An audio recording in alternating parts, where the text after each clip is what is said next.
Isang baybayin na naman sa Negros Oriental ang muling nabigyan ng bagong buhay sa tulong po ng Cleanliness Drive sa pangunguna ni Pastor Apollo C. Quiboloy ng The Kingdom of Jesus Christ at ng Sunshine Philippines Movement.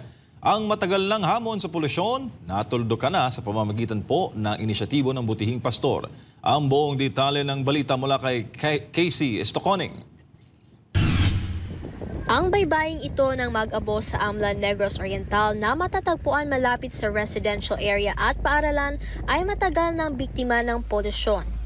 Makikita rito ang samot-saring basura tulad ng plastic, bote, sachet at iba pang mga kalat na hindi lang sumisira sa kagandahan ng dalampasigan kundi nagdadala rin ng panganib sa kalusugan ng mga residente lalo na ng mga batang naglalaro at sa mga nangingisda sa lugar. Sa pangunguna ng Sunshine Philippines Movement sa ilalim ng inisyatibo ni Pastor Apollo C. Quiboloy, isinagawa ang Kalinisan Tatag ng Bayan Cleanliness Drive.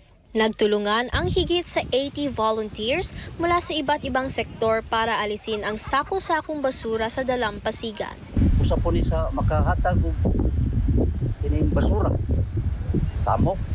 Usa po ni makahatag sa mga sakit nga mo kuan sa tao.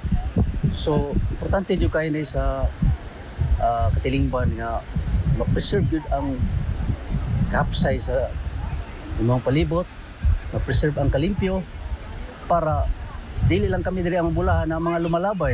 Ang masasabi ko po atong paglilinis makakatulong po sa mga tao. Yung parang malinis lang yung tubig na pupunta sa dagat natin kasi nga kung may mga ganito mamamatay din po yung mga isda kung makain nila. Ang Cleanliness Drive na ito ay bahagi ng pangmatagalang kampanya para sa kalinisan na pinasimula ni Pastor Apollo C. Quiboloy noon pang 2005.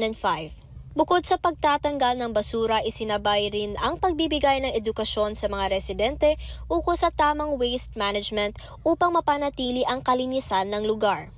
Naglagay rin ang mga organizer ng mga signage upang hikayatin ang komunidad na maging mas maingat sa pagtatapon ng basura at panatilihing malinis ang kapaligiran. Nagpasalamat ko ning Pastor Quiboloy nga ni suggest jud siya nga ani diri sa Amlan nga coastal area clean up nga kami sa mag-abo Amlan dapat magkuning dagat nga problema po mi kay dagan ba yang mga plastic nga manguan malagsa mo ng karon na limpyo jud among nagwerta diri sa among coastal area.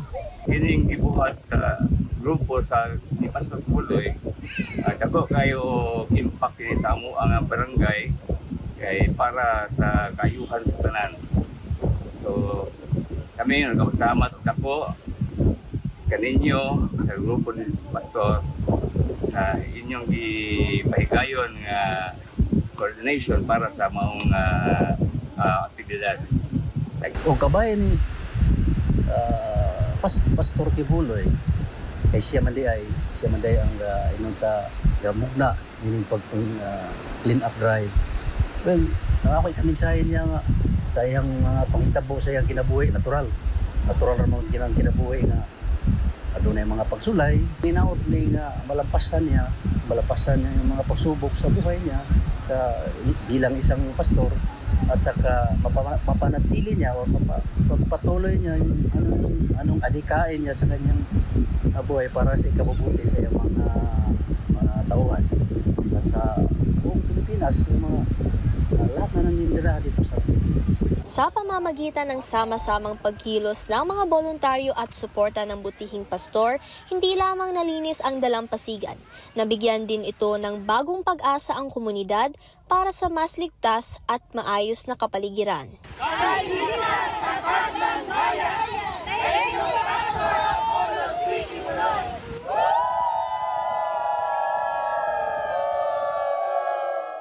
Ang Kalinisan Tatag ng Bayan ay hindi lamang tungkol sa pagtatanggal ng basura, kundi ito ay nagsisilbing inspirasyon para sa lahat upang magkaisa para sa mas maayos at malinis na kinabukasan. Sa pamamagitan ng mga programa tulad nito, umaasa ang mga residente na magkakaroon ng pangmatagalang pagbabago sa kanilang komunidad. Mula dito sa Mag-abo Amlan, Negros Oriental, ito si Casey Estoconing. Para sa Diyos at sa Pilipinas kong mahal.